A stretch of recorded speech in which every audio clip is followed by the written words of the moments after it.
ఏడేడు 2 మాసాలు అయిపోయింది, 2 వర్షాలు కూడా అయిపోయింది.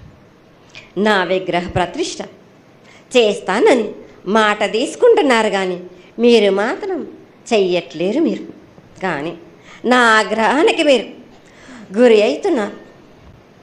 ఇప్పుడు మాత్రం నేను మీ మాట ప్రకారమే నేను 7 ఏడు నేను సంతోషంగా ఆనందంగా సరిపెట్టుకుంటున్నాను.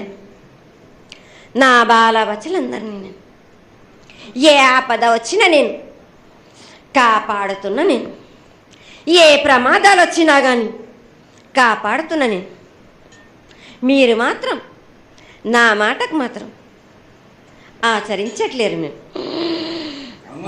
అది మాత్రం మీరు నాకు ఆగ్రహానికి ఇస్తుంది. అమ్మా, ఆచరించకపోవడం అనేది ఏం లేదు తల్లి. ఎసురుబాటు లేక ప్రతిష్ట చేయలేకపోతున్నామే తప్ప చేయకూడదనేది ఇట్లా కాదు తల్లి. ఒకళ్ళు ఇద్దరు అడ్డుపుల్ల వేసినందువల్ల ప్రతిష్ట ఆగిపోయింది. ఎవరు అడ్డుపుల్ల వేసినా గాని తొలగించేదాన్ని నేను ఇంకా మాత్రం నేను ఊరుకోను. నేను ఎవరు అడ్డొచ్చినా నేను వాళ్ళను మాత్రం తీసుకుపోయేదే కానీ వాళ్ళకు నేను చుక్కలు చూపిస్తాను. ఇంకా మాత్రం నేను మాత్రం ఊరుకోను బాలక. చాలా సంతోషం తల్లి. నువ్వు అండగా ఉండి చేయించుకున్న పక్షంలో తప్పకుండా నీ ప్రతిష్ట చేయించుకుంటాం. ఆగ్రహం వద్దు తల్లి. వాళ్ళు నీ బిడ్డలే, వాళ్ళని కూడా చల్లగా చూడాలి. తర్వాత ఈ సంవత్సరం పసిపిల్లలు బాగా అందరూ ఎలా ఉంటారు. వర్షాలు లేవనుకున్నటువంటి వర్షాలు నువ్వు రాగానే 15 రోజుల్లో ఇంచుమించుగా సరిపడేటటువంటి వర్షాలు కురిసినాయి. కానీ చక్కటి వర్షాలను కురిపించి కాని పంటలు ఇచ్చి మమ్మల్ని అందరినీ ఆశీర్వదించి నీ యొక్క అనుగ్రహాన్ని తెలియజేయ తల్లి. పాడి పంటలేగా దానికి సమానంగా ఉన్నది బాలకు.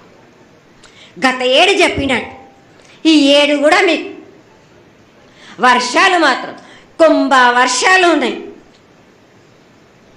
జనాలు మట్టుకు జాగ్రత్తగా ఉండాలి. కొట్టుకుపోయే ప్రమాదం కూడా ఉన్నది.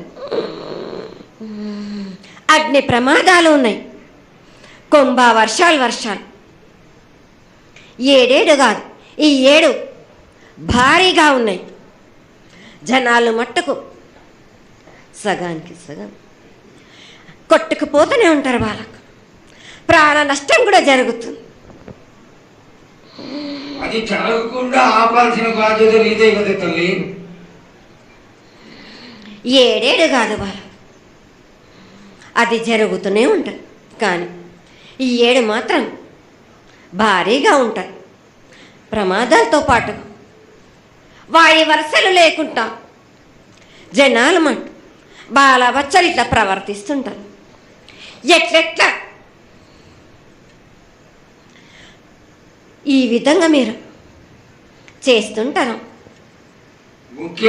వాయి వరుసలు లేకుండా కళ్ళు తల పైకెక్కి మీరు ఘోరాలు చేస్తుంటే అట్లట్లు మీరు ఈ 7 మీరు ప్రగామాలు జరుగుతూనే ఉంటాయి. ప్రాణ నష్టం కూడా జరుగుతూనే ఉంటాయి. వాళ్ళని మాత్రం నేను మాత్రం వదిలిపెట్టాను. నేను